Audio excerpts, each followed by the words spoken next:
Hello दोस्तों, जय माता जी। तो સૌથી પહેલાં આપણે પાછળનો ભાગ કટિંગ કરી લઈશું. નીચે ઉરેક હતું ત્યારે એને કટિંગ કરી લઈશું.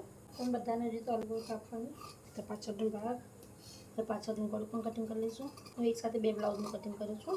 તો એક જ કસ્ટમરના બ્લાઉઝ છે, તો એકસાથે મેં બે કટિંગ કરી લીધા. તો પાછળનો ભાગ તૈયાર. હવે નીચેનું બેલ્ટ, તો બેલ્ટનું પણ કટિંગ કરી લો. તો આ છે બેલ્ટ. હવે આ સાઈડ બેલ્ટ આગળના ભાગનો જે આપણે કટોરી લગાવીએ ને એ બેલ્ટ છે. તો આ બહુ મોટું હતું, આપણે સુધારો વધારો કરીને પછી કટિંગ કરીએ. જે નથી કાપવાનું તે આપણે આવી રીતના નિશાન કરી દઈએ કે અહીંયાથી નથી કાપવાનું. તો આ બેલ્ટ તૈયાર થઈ ગયો. હવે આ છે કટોરી. તો કટોરીનું કટિંગ કરી લઉં. તો કટોરી, હવે આ કટોરીને આ ખૂણો પકડીને પછી અમે ટક્સ દેવા માટે નિશાન પાડી દઈશું.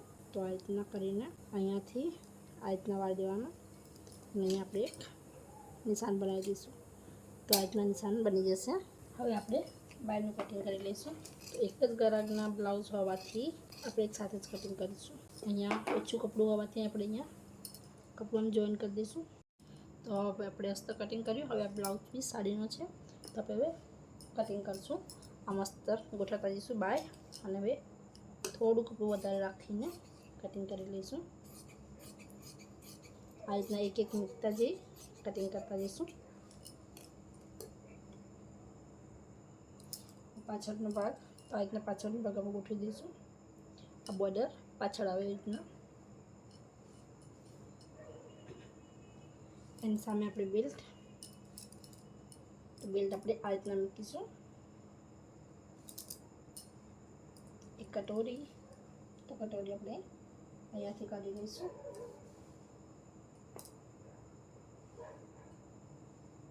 અને બેલ્ટને આપણે અહીંયા મૂકી દઈશું.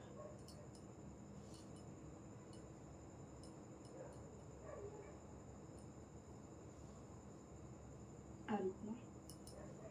તો હવે આપણે કટિંગ કરી લઈશું ફટાફટ.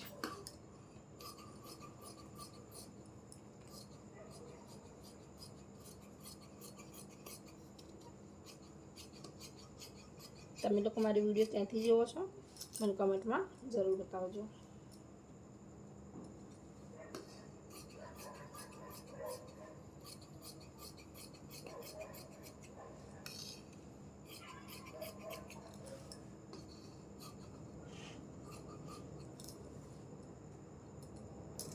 હવે આપણે આ કટોરી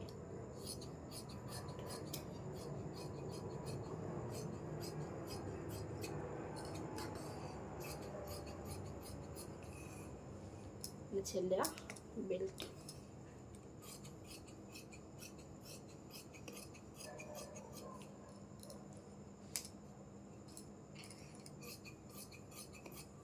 તો બધું કટિંગ થઈ ગયું.